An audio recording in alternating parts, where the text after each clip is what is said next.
World War I. 4 years of slaughter, 20 million dead, empires shattered. But what if I told you it didn't have to happen? That the war which reshaped the 20th century could have been contained, or perhaps avoided entirely. Let's look at why the Great War could have stayed a Balkan conflict, and why, despite chances for peace, it erupted into catastrophe. On June 28, 1914, Archduke Franz Ferdinand of Austria-Hungary was assassinated in Sarajevo by Gavrilo Princip, a Serbian nationalist. Vienna's leadership, shaken and outraged, wanted revenge. But here's the key. This didn't have to lead to a world war. Austria could have launched a limited campaign against Serbia. Russia might have protested, but there was still room for negotiation. After all, Europe had survived assassinations before.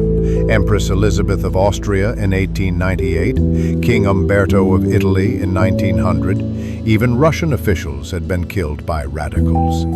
None of these triggered world wars. So why was 1914 different? Austria issued Serbia an ultimatum on July 23rd. It was harsh, designed to be rejected. Yet Serbia, under immense pressure, accepted almost all of it. They agreed to arrest conspirators, suppress nationalist groups, even allow Austrian officials to oversee parts of the investigation. But they could not accept one condition: Austrian officials directly conducting investigations inside Serbia. That, they said, violated their sovereignty. Serbia's reply was so conciliatory that Kaiser Wilhelm II of Germany read it and exclaimed, "A brilliant achievement!" A great moral victory for Vienna. But with it, every reason for war drops away. And yet, Austria declared war anyway. Why?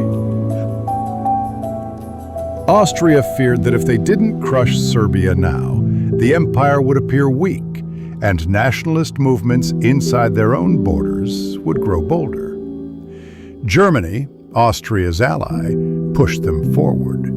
Kaiser Wilhelm himself doubted war was necessary, but his generals and ministers insisted on supporting Austria at all costs. The infamous blank check was given. Berlin would back Vienna, whatever happened. Russia, meanwhile, saw itself as the protector of Slavic nations.